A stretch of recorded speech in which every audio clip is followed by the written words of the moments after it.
जैन दोस्तों आज की इस वीडियो में हम लोग अध्ययन करने वाले हैं क्लास 12th में केमिस्ट्री में हम लोग अनसोल्ड की तैयारी कर रहे हैं, जिसमें जो है हम लोग आज सेट करने वाले हैं 2022 के सेट 5 को। और 347 कोड है और जीएल संकेतांक है, इसको करने वाले हैं। ठीक है, तो इसके पहले की वीडियोस में हम लोगों ने सेट 4 तक तो कंप्लीट कर चुके हैं। ठीक है, आज हम लोग सेट 5 को करने वाले हैं। इसमें जो एनसीईआरटी ने आपके कोर्स से हटा दिया है उसको हम लोग पढ़ेंगे नहीं। ठीक, ये आप लोग ध्यान रखना। वैसे हमने पिछले की वीडियो में भी आपको बताया था कि क्या उसको हम आपको बताएं, तो आप लोगों ने अधिक से अधिक कमेंट किया कि सर उसको बताने की कोई ज़रूरत नहीं है, क्योंकि वो हमारे सिलेबस में है नहीं, तो हमारे बोर्ड में भी नहीं है वो, तो फिर हमें वो पढ़ने से कोई फ़ायदा भी नहीं है। तो आगे जब भी अगर क्वेश्चन पूछ दिया जाए तो हम लोग कवर कर लेंगे। तो बहुत अच्छी बात है, चलिए शुरू करते हैं। तो बिना स्किप की वीडियो को देखते रहिए। पहला क्वेश्चन क्या है हमारे पास? पहला क्वेश्चन है, एक का काम है स्टाकियोमेट्री दोष का उदाहरण है।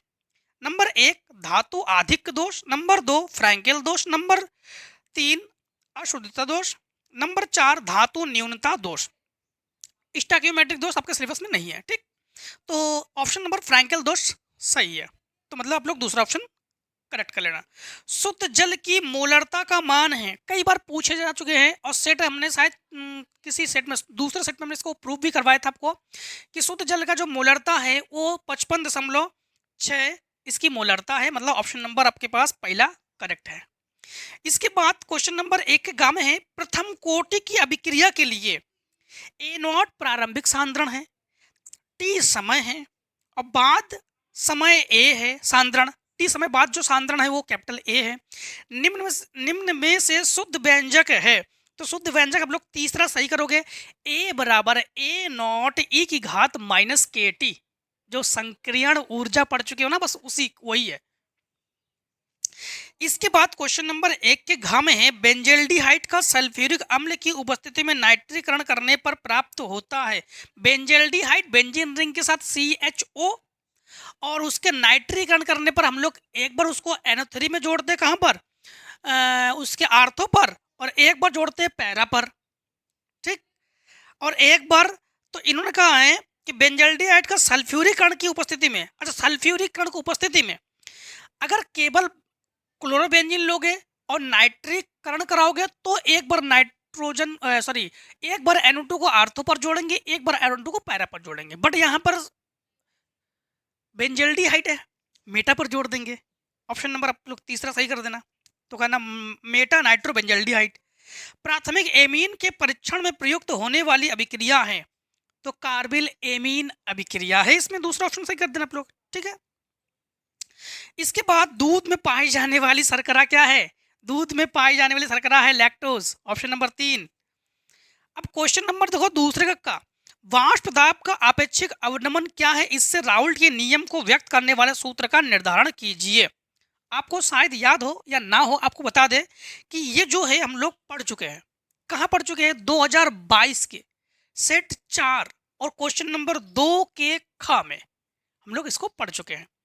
इसके बाद देखो दूसरे का खा है, बिंदु दोष पर संक्षिप्त टिप्पणी लिखिए। बिंदु दोष है नहीं, इस बार छोड़ दो इसको। क्वेश्चन नंबर दूसरे का गा, निम्नलिखित अभिक्रिया वाले सेल को निरूपित कीजिए और परिकलित कीजिए। मतलब यहां पर समझना, हम लोग करने जा रहे हैं दूसरे के गा को, तो लिखेंगे यहां पर उत्तर, हम लिखेंगे उत्तर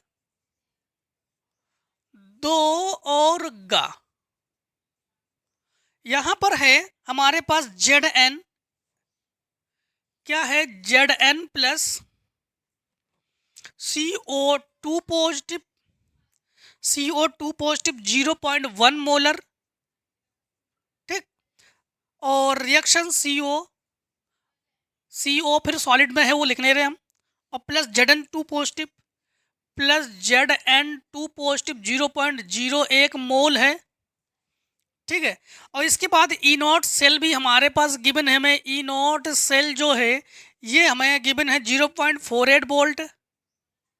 ठीक, वोल्ट। और ई सेल का मान ज्ञात करेंगे हम लोग, तो ई सेल जो है ये हम लोग ज्ञात करेंगे।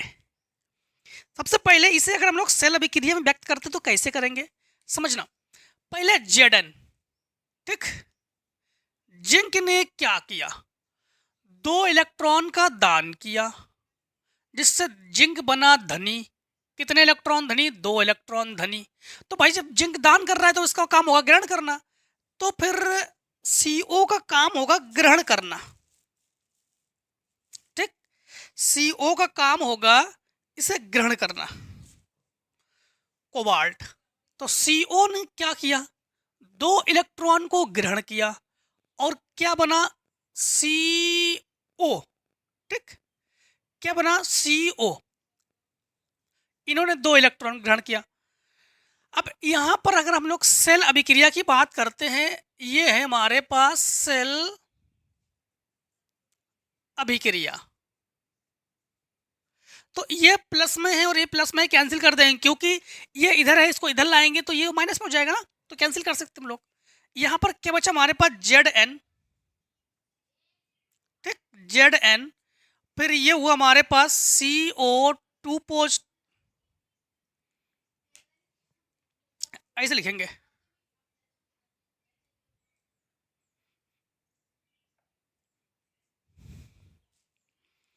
Zn plus CO2 positive reaction Zn2 positive plus CO। ठीक, या इसको लिखेंगे हम लोग Zn2 positive reaction CO reaction CO2 positive CO। हाँ, अब यहां पर एक फार्मूला यूज करेंगे हम लोग, निर्निष्ठ समीकरण। तो निर्निष्ठ समीकरण क्या है,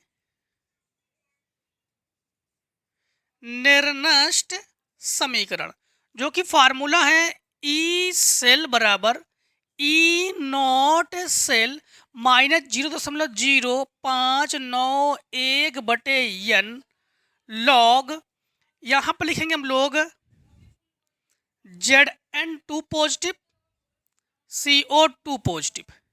ठीक, यहां पर आराम से हम लोग ज्ञात कर लेंगे कैसे, ई सेल। तो ई सेल बराबर, ये मान हमारे पास दिया गया है 0.48 माइनस 0.0591 बटे n। कितने इलेक्ट्रॉनों का हम लोग आदान प्रदान कर रहे हैं, यहाँ पर 2 इलेक्ट्रॉन का, तो n का मान हुआ 2 लॉग Zn2 पॉजिटिव का मान है। अब एक चीज यहां पर ध्यान रखना, Zn2 पॉजिटिव तो बाद में है, यहां पर चेंजमेंट करेंगे हम लोग। यहां पर CO2 पॉजिटिव फिर Zn2 पॉजिटिव, पहले CO2 पॉजिटिव फिर Zn2 पॉजिटिव है ना, इसलिए। तो ये हुआ हमारे पास ये है 0.1 और ये हुआ 0.01। दशमलव हटा के ऊपर 2 जीरो बढ़ा लो, दशमलव हटा के नीचे 1 जीरो बढ़ा लो, 1 जीरो से 1 जीरो कैंसिल। ये हुआ log 10, log 10 का मान होता है 1। तो E सेल बराबर 0.48 माइनस, इससे इसको कैंसिल कर देंगे तो 0.0, 2 दूनी 4, 1 दूनी 18, 1 2 पंचे 10 और इंटू ये हुआ 1। तो यहाँ पर E सेल बराबर 0.48 से इतने को घटा देंगे हम लोग, तो हम लोग कहेंगे कि 0.4800000295 जब घटा देंगे तो ये 10 से 5, ये 9 से 0, ये 7 से 5 और ये 4.0, तो 0.45 वोल्ट या 0.0505 वोल्ट। दशमलव के बाद 2 ही अंक ले सकते हो, कोई दिक्कत नहीं। क्लियर। अब देखो क्वेश्चन नंबर आपके पास इन्होंने पूछा है घ नंबर में कुलाइडी विलयन के टिंडल प्रभाव पर संक्षिप्त टिप्पणी। टिंडल प्रभाव जो है इस बार आपके सिलेबस में नहीं है। इसके बाद आयनिक ठोस, धात्विक ठोस, कोई भी ठोस हो वो भी आपके सिलेबस में इस बार नहीं है। इसके बाद है क्वेश्चन नंबर तीसरे का खा, यद्यपि नाइट्रोजन 5 ऑक्सीकरण अवस्था दर्शाता है, परंतु यह पेंटा हैलाइड नहीं बनाता है। क्यों? तो आपको बता दें कि ऑक्सीकरण संख्या 5 का मतलब है ये पी ब्लॉक के तत्व है, और पी ब्लॉक जो है आपके सिलेबस में इस बार नहीं है, तो इसको भी छोड़ दो आप लोग।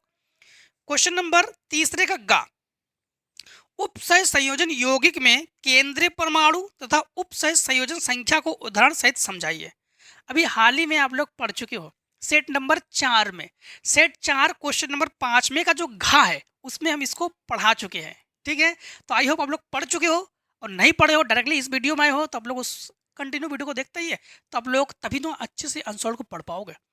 तो क्वेश्चन नंबर तीसरे का जो गा है ये सेट 4 क्वेश्चन नंबर 5 के घा में आप लोग देखिए वहां पढ़ा चुके हैं। इसके बाद देखो क्वेश्चन नंबर तीसरे का जो घा है, घा में है न्यूक्लिक अम्ल क्या है, उदाहरण दीजिए, इनके जल अपघटन में क्या उत्पाद प्राप्त होता है। ये भी आपको हम हाल ही में पढ़ा चुके हैं। किस सेट में? Set number 4। ये तो 5 पढ़ रहे, सेट नंबर 4 क्वेश्चन नंबर 3 के गा में इसको हम लोग पढ़ा चुके हैं। ठीक है, इसे हम पढ़ा चुके हैं, तो वहां से जाके आप लोग पढ़ चुके होंगे। आप लोग अगर नोट बना चुके होंगे तो कॉपी में चेक कीजिए, आप लोग पढ़ चुके हो, उसको लिख चुके हो। क्वेश्चन नंबर चौथे का कोलराउस के नियम को परिभाषित कीजिए, इससे दुर्बल अम्ल का वियोजन स्थिरांक किस प्रकार किया जाता है। ये भी आप लोग पढ़ चुके हो। किस सेट में? सेट नंबर 4 में। सेट नंबर 4 क्वेश्चन नंबर 2 के गा में आप लोग पढ़ चुके हो। ठीक है, हम ये पूरा इसलिए बताते हैं क्योंकि आप लोग मैच भी करा सको ना ऊपर जाकर। जैसे हम अगर बताते सेट नंबर 4 में पढ़ा चुके हैं और क्वेश्चन भी ना मिले आपको या ढूंढने में कोई दिक्कत आ जाए, बहुत सारे क्वेश्चन होते हैं, इसलिए हम बता रहे क्वेश्चन नंबर दूसरे का गा, सेट 4 जाओ, क्वेश्चन नंबर 2 पे जाओ, गा नंबर देखो, बता चुके हैं। इसके बाद चौथे का खा है कोलाइडी कणों पर विद्युत आवेश किस प्रकार आता है। कोलाइडी ही अगर आ जाए, ये आपके सिलेबस में नहीं है, छोड़ दो इसको। इसके बाद क्या होता है जब केवल रासायनिक समीकरण लिखिए, 1.5 नंबर का है आपका।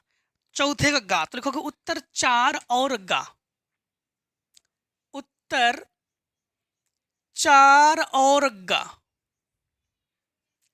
4 के गा में है कि एनिलीन नाइट्रस अम्ल के साथ कम ताप पर 273-268 केल्विन पर क्रिया करती है। दूसरा, एनिलीन का ब्रोमीकरण करते हैं। एनिलीन किसे कहते हैं? बेंजीन रिंग ले लो,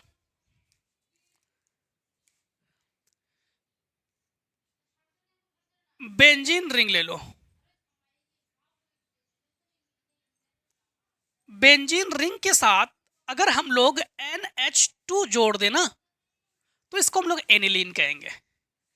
और एनिलीन के साथ हम लोग किसकी अभिक्रिया कराएंगे?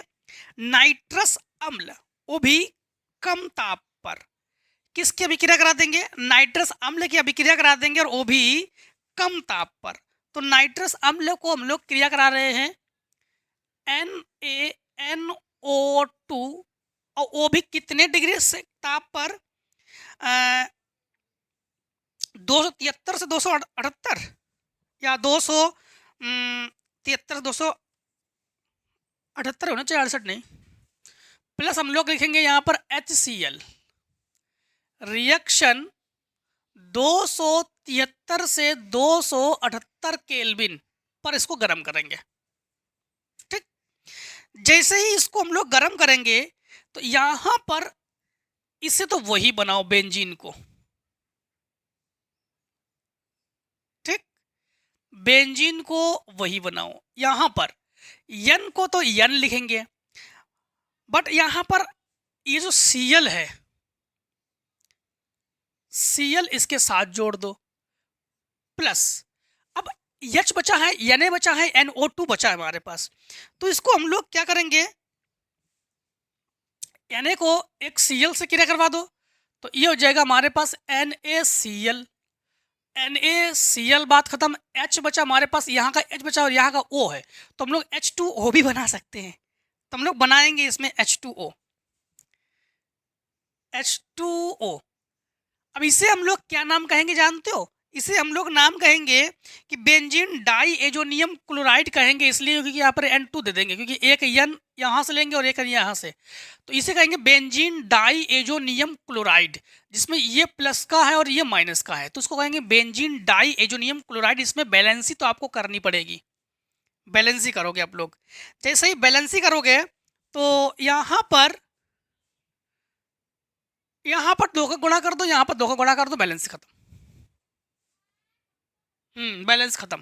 ठीक, इसके बाद ये क्रिया करवा रहे किससे, इसके बाद इनका कहना है कि जो एनिलीन है सेकेंड नंबर में, ये तो फर्स्ट नंबर है, सेकेंड नंबर में जो एनिलीन है, एनिलीन का मतलब हो गया है NH2 अगर बेंजीन रिंग के साथ है,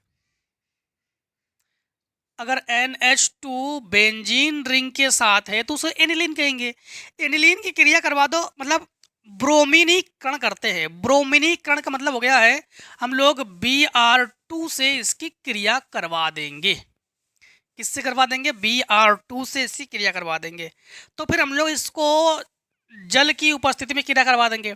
देखो एक चीज ध्यान रखना, जब भी इसकी क्रिया करवाते हैं ना, बेंजीन रिंग तो बनाएंगे ही, ब्रोमिनीकरण, ब्रोमिनीकरण में हम लोग क्या करते हैं, जो ब्रोमीन है इसको हम लोग क्या करते हैं, एक बार दो बार आर्थो पर जोड़ते हैं, एक बार पैरा पर जोड़ते हैं। मतलब NH2 को तो यही लिखेंगे, बट यहाँ पर आर्थो पर Br जोड़ दोगे, यहाँ पर आर्थो पर Br जोड़ दोगे, यहाँ पर आर्थो पर Br जोड़ दोगे, बट Br को सिंगल लिखेंगे नहीं, इसीलिए हम लोग क्या करेंगे, अब यहाँ पर एक चीज समझना, ये H है नहीं, इसके किसी एक H से तो HBr, क्योंकि HBr करना पड़ेगा, मैं HBr और बनता है ना इसमें। अब इसमें देखो आप लोग एक चीज देखो कि Br टोटल कितनी बार है, Br टोटल 3 बार है। ठीक, Br टोटल कितने बार है, 3 बार है, तो हमें फिर गुणा भी करना पड़ेगा यहाँ पर। ठीक, गुणा जब करेंगे तो ये हुआ, जिसे गुणा करेंगे 3 दूनी 6 हुआ Br, और यहाँ पर 3 Br, एक काम करते 3 से गुणा करते ही Br हो गया 3 बार और Br हो गया 3 बार, Br हो गया 6 बार। ठीक, Br कितने बार हुआ, 6 बार हुआ। बाकी H की देखने की जरूरत नहीं, क्योंकि जल की उपस्थिति में क्रिया करवा रहे हैं। यहाँ पर अगर H से गुणा करना चाहो तो गुणा कर सकते हो किसी संख्या से। ठीक, अब हाँ बस इतना ही है। अब देखो आणविकता ने आणविक ज्यामिति के आधार पर प्रोटीन का वर्गीकरण कीजिए। ठीक है, प्रोटीन का वर्गीकरण कीजिए। प्रोटीन का वर्गीकरण हम लोग आणविकता के आधार पर 2 प्रकार से करते हैं, एक रेशेदार प्रोटीन, एक कणिकादार प्रोटीन। ठीक है, 2 प्रकार से हम लोग करते हैं, एक रेशेदार प्रोटीन और एक कणिकादार प्रोटीन। रेशेदार प्रोटीन में प्रोटीन धागे नुमा होती है, और कणिकादार प्रोटीन में प्रोटीन गोल गोल। उसको सिंपल तरीके से, मतलब इतना इंपॉर्टेंट भी नहीं है आपको इस साल के लिए। अब ठीक है, अब जो प्रोटीन का जो वर्गीकरण है, संरचनात्मक इकाई मतलब जैसे एमिनो अम्लों का तरह है, इसको आप लोग अच्छे से पढ़ लेना। बाकी प्रोटीन जो है रेशेदार और कणिकादार ज़्यादा इंपॉर्टेंट इस बार नहीं है। इसके बाद देखो क्वेश्चन नंबर जो 5 में का है, ग्लूकोज के 1 बिलियन में 12 ग्राम ग्लूकोज, अणुभार 180, 100 ग्राम जल में घुला है। इस बिलियन क्वथनांक 100.34 डिग्री सेंटीग्रेड है। जल में मोलर उन्हें स्थिरांक की गणना कीजिए। हाल ही में इसको पढ़ चुके हो, set number 4, set number 4 question number 5 के का में इसको आप लोग पढ़ चुके हो। ठीक है, और नहीं पढ़े हो तो पढ़ लीजिए वहां पर जाके सेट नंबर 4 से। इसके बाद क्वेश्चन नंबर 5 में खा, सक्रियण ऊर्जा को परिभाषित कीजिए। किसी अभिक्रिया के 400 केल्विन तथा 600 केल्विन पर वेग स्थिरांक 0.02 सेकेंड इनवर्स और 0.08 सेकेंड इनवर्स है। सक्रियण ऊर्जा की गणना कीजिए। आर का मान है 8.314 जूल केल्विन मोल इनवर्स, और लॉग 4 का मान दिया गया है 0.60। ये इन्होंने दे दिया। सबसे पहले इन्होंने जो पूछा है कि सक्रियण ऊर्जा को परिभाषित कीजिए, चलो पहले लिखते हैं हम लोग। क्वेश्चन नंबर हमारे पास कौन सा है, 5 में का खा, तो लिखेंगे हम लोग उत्तर 5 और खा, उत्तर 5 और खा। तो 5 के खा में है सक्रियण ऊर्जा को परिभाषित कीजिए। सक्रियण ऊर्जा किसे कहते हैं? जैसे कोई अभिकारक है, अभिकारक के जानते हो ना, रिएक्शन के पहले वाले को अभिकारक कहते हैं, रिएक्शन के बाद को उत्पाद कहते हैं। तो अभिकारक अणुओं द्वारा अवशोषित ऊर्जा की अतिरिक्त मात्रा, जो अभिकारक है, अभिकारक के जो अणु है उसके द्वारा जो अवशोषित ऊर्जा की जो अतिरिक्त मात्रा जिससे उनकी ऊर्जा देहली ऊर्जा के बराबर हो जाए उसे सक्रियण ऊर्जा कहते हैं। ठीक है, यानी आप लोग कह सकते हो कि सक्रियण ऊर्जा जो है देहली ऊर्जा माइनस अभिकारकों की औसत गतिज ऊर्जा। तो हम लोग कहेंगे देहली ऊर्जा से अगर अभिकारकों के गतिज ऊर्जा को घटा देते हैं, जो ऊर्जा प्राप्त होती है उसे सक्रियण ऊर्जा कहते हैं। इसके बाद इन्होंने जो क्वेश्चन में कहा है वो लिखते हैं कि अभिक्रिया के 400 केल्विन और 600 केल्विन, तो T1 बराबर हम लोग कहेंगे 2 केल्विन है ना, तो T1 बराबर हम लोग कहेंगे 400 केल्विन, T2 बराबर हम लोग कहेंगे 600 केल्विन, और क्या है हमारे पास, और है हमारे पास स्थिरांक। तो K1 बराबर हम लोग कहेंगे K1 बराबर 0.02 सेकेंड इनवर्स, और K2 बराबर 0 क्या है 0.8 सेकेंड इनवर्स, 0.8 सेकेंड इनवर्स है। और क्या है हमारे पास R का मान दिया गया है ना, R का मान हमारे पास ये है, R बराबर 8 ये निश्चित मान है 8 का, ये ध्यान रखना, 8.314, ठीक, joule kelvin mole inverse, joule kelvin mole inverse, और लॉग 4 की वैल्यू है 0.60, 0.60, ये जो मान हमें गिवन है। सबसे पहले अब हम लोग यहाँ पर फार्मूला यूज करेंगे, फार्मूला यूज करेंगे सक्रियण ऊर्जा, ध्यान रखना कि फार्मूला यूज करेंगे हम लोग log K1 बटे K2, ठीक, log K1 बटे K2 या K2 बटे K1 कर लो, क्योंकि फार्मूले में K2 बटे K1 से बताया था आपको हमने, ठीक। तो K2 बटे K1 बराबर EA, जिसे हम लोग सक्रियण ऊर्जा कहेंगे हम लोग, ठीक, EA बटे 2.303 R, जहां R क्या है रिडवर्ग नेतांग, और R की वैल्यू ये निश्चित है 8.314 जूल केल्विन मोल इनवर्स, ठीक है। और ये हो जाएगा फिर आपके पास T2 माइनस T1 बटे T1 T2, ठीक। अब इसके अकॉर्डिंग वैल्यूज को रखते हैं, तो log K2 की वैल्यू क्या है हमारे पास 0.08 और ये 0.02 बराबर EA, और 2.303 इंटू R की वैल्यू क्या है 8.314, T2 माइनस T1, इस चीज को घटा देंगे 200, तो इंटू ये हुआ 200, और ये हुआ हमारे पास 400 इंटू 600, 120 120, ये कैंसिल हुआ, 2 अंक के बाद दशमलव, 2 अंक के दशमलव कैंसिल, ये हुआ 4, और log 4 की वैल्यू हमारे पास 0.60 है, तो ये हुआ 0.60 बराबर, इससे काटो, तो इससे ये काटा हमने, तो ये हुआ 2 तिया 6, 4 तिया 12, ठीक, 1200, तो ये हुआ EA बटे, देखो इन दोनों का गुणा करेंगे, तो इन दोनों का जब गुणा करोगे तो लगभग आपके पास आ जाएगा 19.14, और इंटू इन दोनों गुणा करेंगे तो ये हुआ 1200, दशमलव हटा के 2 जीरो बढ़ा लिया, तो 2 जीरो से ये कैंसिल कर देंगे, इन दोनों को इससे गुणा में पहुंचा दो, तो EA बराबर ये हुआ 0.60 इंटू 1914 और इंटू 12, ठीक। अब हम लोग एक काम करते हैं कि दशमलव हटाकर 2 जीरो बढ़ा लेते हैं, 1 जीरो से ये कैंसिल कर लेंगे, बाकी का गुणा करके 1 अंक के बाद दशमलव लगा देंगे हम लोग, ठीक। बाकी अंकों से गुणा करके 1 अंक के बाद दशमलव लगा देंगे, कैलकुलेटर की मदद ले लेते हैं, तो हम लोग कहेंगे कि 6 इंटू 1914 इंटू 12, 137,808, ठीक। तो ये हुआ हमारे पास 137,808, 137,808 अब यहाँ पर बटे 10 है, एक अंक के बाद यहाँ 10 लगा देंगे, तो हमें चाहिए क्या, किलो में। तो किलो के लिए हम लोग 1000 से और भाग कर देंगे इसमें, ठीक। तो हमारे पास ये की जो एग्जैक्ट वैल्यू है 1 2 3 अंक 4 अंक, 1 2 3 4, यहाँ 10 लगा देंगे, तो 13.78 अब किलो।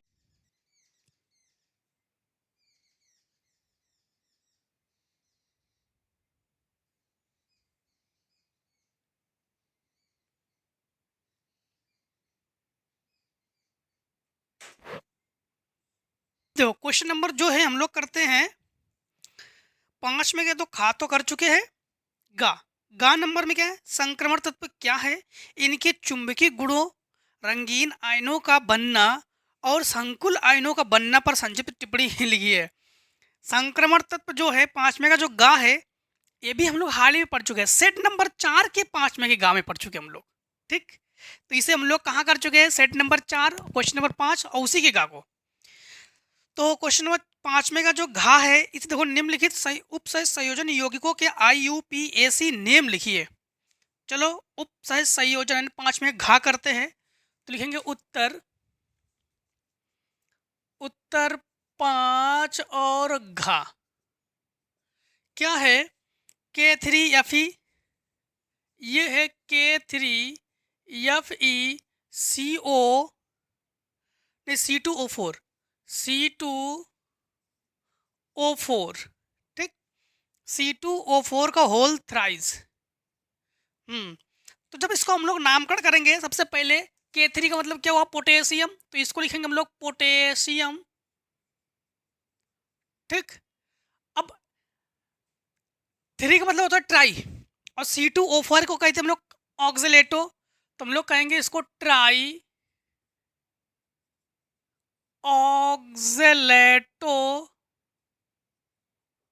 ठीक। और Fe का मतलब होता है फेरेट, और इसकी ऑक्सीडेशन नंबर चाहिए, तो इसकी ऑक्सीकरण संख्या इसकी ऑक्सीकरण संख्या 1, तो 3 एकम 3, और इसकी -2, तो 3 दूनी 6, और 6 से 3 घटा देंगे तो बचेगा हमारे पास 3, तो इसकी ऑक्सीकरण संख्या हो जाएगी 3। इसके बाद देखो, इसके बाद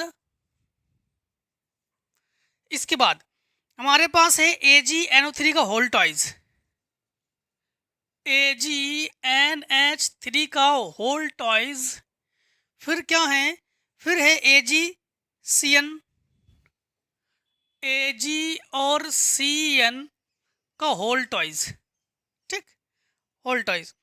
हाँ, अब यहाँ पर ये आता है एमीन और ये आता है साइनाइड, तो हम लोग सबसे पहले IUPAC नाम एमीन का करेंगे ना, तो इसको हम लोग क्या कहेंगे, डाई एमीन, क्या कहेंगे हम लोग, डाई एमीन।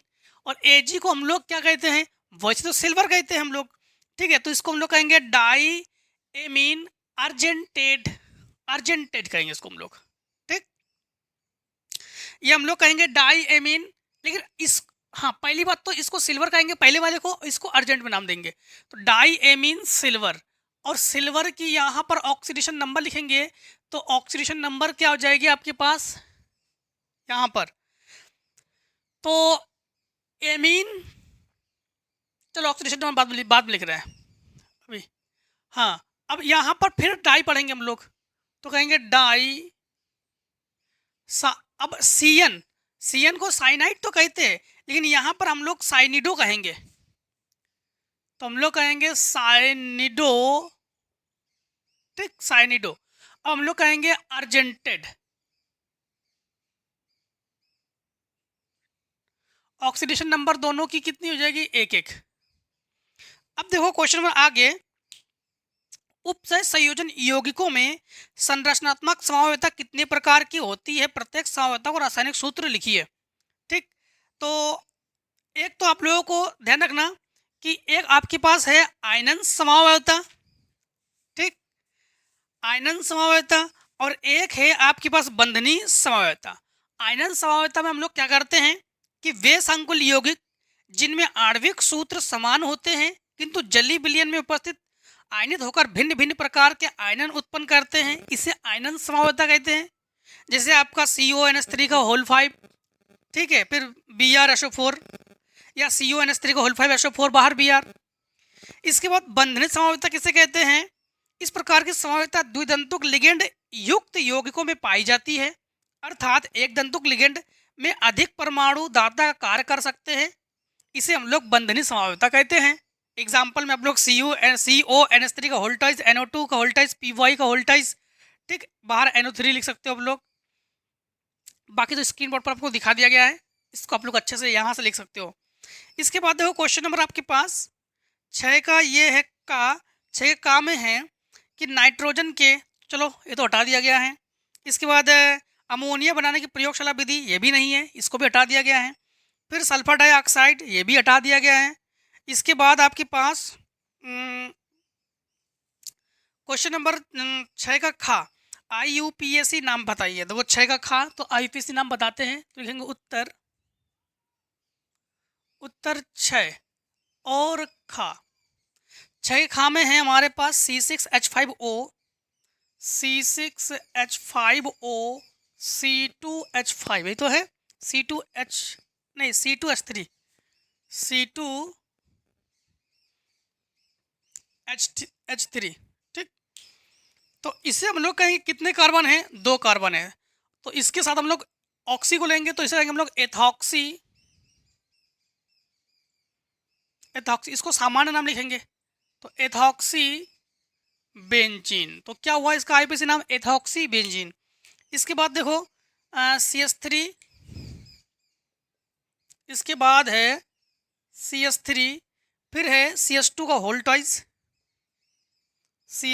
होल्टाइज, और फिर रिएक्शन C, फिर OH, डबल बॉन्ड CH2। तो गिनो, 1 2 पर ऑल है, 1 2 यानी मेथ एथ प्रो ब्यूट पेंट, तो 5 कार्बन है। तो हम लोग क्या कहेंगे इसको हम लोग कहेंगे, और डबल बॉन्डिंग है ना, तो इसको कहेंगे हम लोग पेंटीन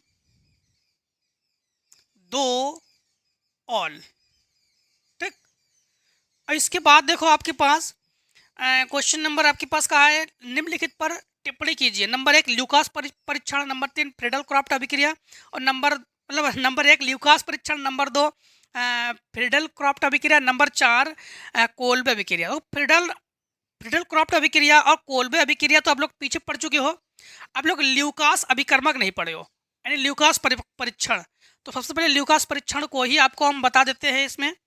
तो ल्यूकास परीक्षण द्वारा हम लोग क्या करते हैं, यह एक प्राथमिक, द्वितीयक और तृतीयक एल्कोहलों में विभेद करने की अत्यंत सरल विधि है, इसको ल्यूकास परीक्षण कहते हैं। इस विधि में हम लोग क्या करते हैं, प्राथमिक एल्कोहल, द्वितीयक एल्कोहल और तृतीयक एल्कोहल को अलग अलग कर लेते हैं, ठीक है। और यह भिन्न भिन्न प्रति एल्कोहलों को, मतलब चाहे आपके पास प्राथमिक एल्कोहल हो, द्वितीयक एल्कोहल हो, तृतीयक एल्कोहल, इसको अलग अलग करते हैं। और इसको हम लोग ल्यूकास अभिकर्मक, जैसे आपको कह सकते हैं सांद्र HCl और निर्जल ZnCl2 के प्रति भिन्न भिन्न भांति गति से अभिक्रिया कराने पर आधारित है। यानी किसी एल्कोहल में ल्यूकास अभिकर्मक मिलाने पर एल्किल क्लोराइड बनते हैं, जिससे धुंधलापन उत्पन्न होता है। मतलब हम लोग कहेंगे ल्यूकास अभिकर्मक मिला देने पर जो है आपका क्या बनेगा, एल्किल क्लोराइड बनेगा, ठीक है। बाकी ल्यूकास परीक्षण का मेन उद्देश्य क्या होता है, प्राथमिक, द्वितीयक, तृतीयक एल्कोहलों को अलग अलग कर देना।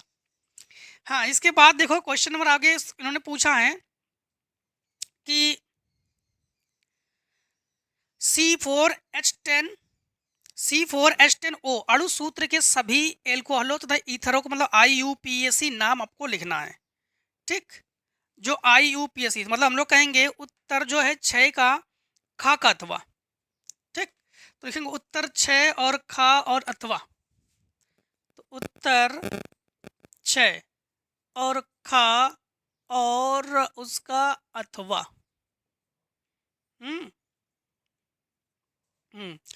तो इन्होंने जो पूछा है, ध्यान रखना, इन्होंने पूछा क्या है कि C4H10O, ठीक।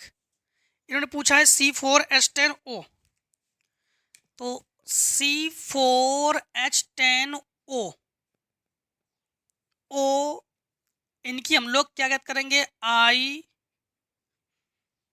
इनकी याद करेंगे हम लोग IUPAC नेम।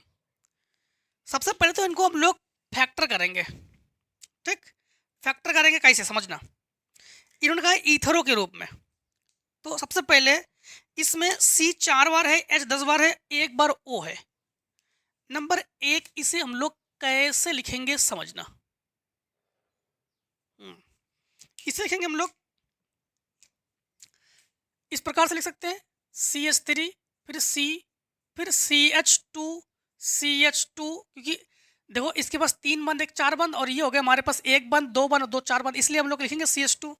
हमारे पास कितने बार H है, 4 बार H है, तो 4 बार लिखेंगे हम लोग। हाँ, फिर लिखेंगे हम लोग CH3। देखो 1 2 3 4 H है, H 10 है, H देखो 3 और 2 5 और 5 10 है और 1 बार O है, मतलब गिनती पूरी है, ठीक है। अब इसका IUPAC नाम हम लोग करेंगे IUPAC, तो हम लोग कम वाले से ऑक्सी को देते हैं, तो ये हो गया मेथ और ये हो गया ऑक्सी, तो ये हो गया मेथॉक्सी, तो ये हो गया मेथॉक्सी। मेथ एथ प्रोप, तो मेथॉक्सी प्रोपेन, क्या नाम हुआ इसका, मेथॉक्सी प्रोपेन। इसके बाद देखो एक नामकरण हमने दिया, एक और नामकरण करेंगे इसका। एक नामकरण किस प्रकार से करेंगे ये समझना।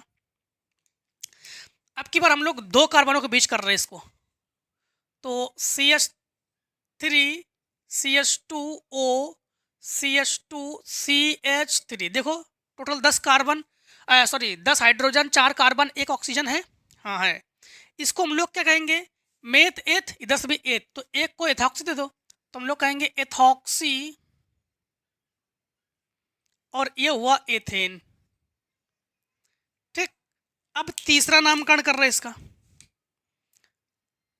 तीसरा नामकरण कर रहे हैं। तीसरा नामकरण में हम लोग क्या कर रहे हैं, अब की बार यहां लिख रहे हैं CH3, फिर यहां पर हमें टोटल 4 कार्बन देंगे हम लोग, तो यहां पर CH3, यहां पर OCH3, 1 2 3 4 कार्बन हो गए हमारे पास, और 3 3 6 9 10, ठीक है। हाँ, अब इसे हम लोग कैसे नामकरण करेंगे तो समझना। यहाँ पर हम लोग कहेंगे 1 2 1 2, तो 2 पर ये है, 1 होने पर ये हो गया मेथ और ये हो गया ऑक्सी, तो हम लोग कहेंगे 2 मेथॉक्सी, क्योंकि मेथॉक्सी जो है कितने पर है, 2 पर है। अब बाकी हमारे पास टोटल कितने कार्बन बचे अब हमारे पास, मेथ एथ प्रोप 3, तो हम लोग कहेंगे प्रोपेन, तो ये हो गया मेथॉक्सी प्रोपेन। और भी तरीके से बना सकते हो, अब छोड़ो, ठीक, इतना ही बना लिया हम लोगों ने। अब देखो इन्होंने आगे क्या पूछा है, इन्होंने पूछा है कि साथ में काम है, निम्नलिखित यौगिकों के IUPAC नाम पद्धति में लिखिए। IUPAC नाम मतलब साथ में का, तो हम लोग करेंगे उत्तर 7 और का, 7 के का में फिर से हम लोग क्या बताएंगे, IUPAC नेम। तो नंबर 1 क्या है हमारे पास, CH3 का होल थ्राइज C, CH3 का होल थ्राइज C, फिर क्या है हमारे पास CH2Br, CH2Br, ठीक, ये है। तो सबसे पहले हम लोग 5 वाले समूह से गिनते हैं, तो Br 1 कार्बन से है, तो हम लोग कहेंगे इसको 1 ब्रोमो। बात क्लियर। अभी ब्रोमो के काम खत्म कर दिया हमने। अब हम लोग मेथिल, देखो ये CH3 कोष्टक में मतलब ये मेथिल है, इसको अलग किया उन्होंने, तो इसको हम लोग गिनेंगे। तो यहाँ पर CH3 का होल ट्वाइस है, होल थ्राइस है, चलो तो 3 है, तो मोनो डाई ट्राई, लेकिन एक CH3 को उसको दे देंगे। दो, देखो फिर से समझो, यहाँ पर CH3 का मतलब क्या हुआ, मेथिल, CH3 का मतलब क्या हुआ, मेथिल, तो एक CH3 के साथ ये CH3 है, मतलब हमारे पास 2 की गिनते गिनते हम लोग, तो मोनो डाई, तो हम लोग कहेंगे कितने पर गिनेंगे, 1 2 पर गिनेंगे हम लोग, तो 2,2 डाई, इसको इसमें 2 मेथिल है, 2 मेथिल इसके अंदर, तो हम लोग कहेंगे डाई मेथिल।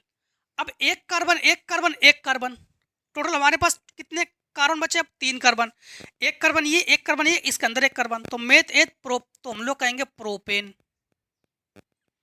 अब देखो एक और है, उनका भी नामकरण करते हैं।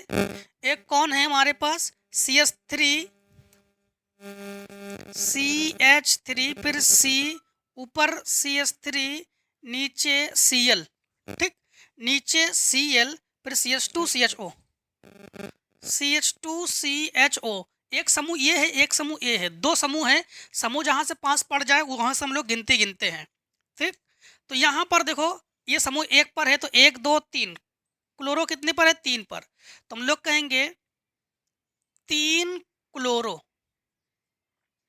मेथ एथ सॉरी 1 2 3, तो क्लोरो कितने पर है, 3 पर है, तो हम लोगों ने क्या नाम दिया है उसको, 3 क्लोरो। मेथिल भी, ये मेथिल कितने पर है, 3 पर, तो हम लोग कहेंगे 3 मेथिल, 3 मेथिल। अब एक हमारे पास CHO है जिसको हम लोग अल पढ़ते हैं, जिसको कार्बनों के साथ हम लोग इसको गिनेंगे, तो हम लोग कहेंगे कितने कार्बन है, मेथ एथ प्रो ब्यूट, तो हम लोग कहेंगे ब्यूटेनल,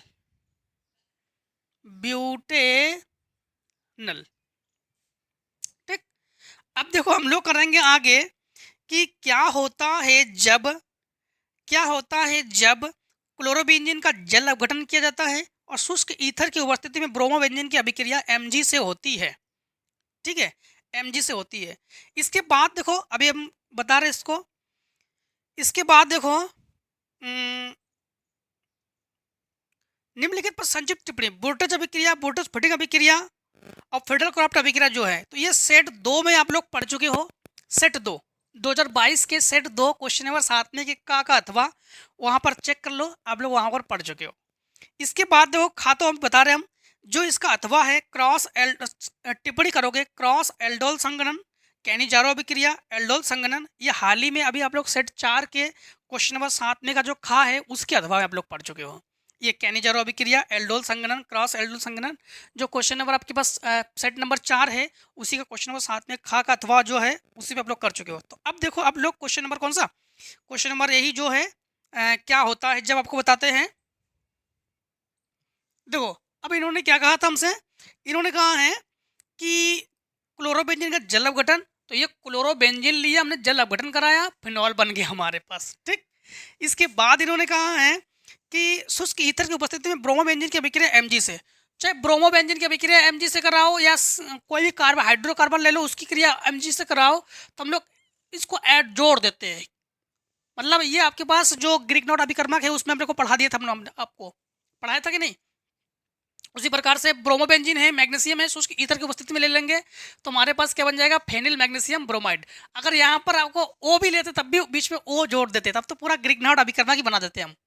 अब देखो क्वेश्चन नंबर 7 में का खा में है कि इनमें रासायनिक समीकरण लिखना है, बेंजिल एल्कोहल से फेनिल एथेनोइक अम्ल है, बेंजिन एल्कोहल, तो ये बेंजिल एल्कोहल हो गया, हम लोगों ने हाइड्रोजन साइनाइड से अभिक्रिया करा दी उसकी उपस्थिति में, तो जल निकल गया यहाँ से, फिर हमारे पास बेंजीन रिंग CH2CN, इसी में फिर जो पुनः जल अपघटन कराने के बाद हमारे पास ये बन गया, हमारे पास जो बनना था, क्या बनना था हमारे पास, फेनिल एथेनोइक अम्ल, ये हो गया फेनिल, ये हो गया एथेनोइक अम्ल, ठीक। अब यहाँ पर जो है बेंजेल्डिहाइड से हम लोग नाइट्रोबेंजेल्डिहाइड बनाएंगे, M नाइट्रोबेंजेल्डिहाइड, तो बेंजेल्डिहाइड की क्रिया हम लोग नाइट्रोइक अम्ल की उपस्थिति में करा दिया 273-283 केल्विन ताप पर, और यहाँ पर बन गया हमारे पास M नाइट्रोबेंजेल्डिहाइड। अब हम लोग बेंजोइक अम्ल से हम लोग क्या बना रहे थे, बेंजोइक अम्ल से बेंजामाइड, तो बेंजोइक अम्ल अमोनिया की उपस्थिति में क्रिया करा दो, फिर हीट करा दो, फिर बन गया है आपके पास बेंजामाइड, ठीक, सिंपल रिएक्शन भी है। चलो तो आप लोग 5 सेट को भी आप लोग पढ़ चुके हो, अब हम लोग जो है सेट पढ़ेंगे 6 को, ठीक है। तो मिलते दोस्तों सेट 6 में, आज की वीडियो को दोस्तों यहीं पर समाप्त करते हैं, तो मिलते हैं सेट 6 में, तब तक के लिए दोस्तों जय हिंद जय भारत, आप लोग स्वस्थ रहिए, मस्त रहिए, इस प्रकार से हर एक सेट में हमसे मिलते जरूर है, ठीक, टेक ए स्क्रीनशॉट।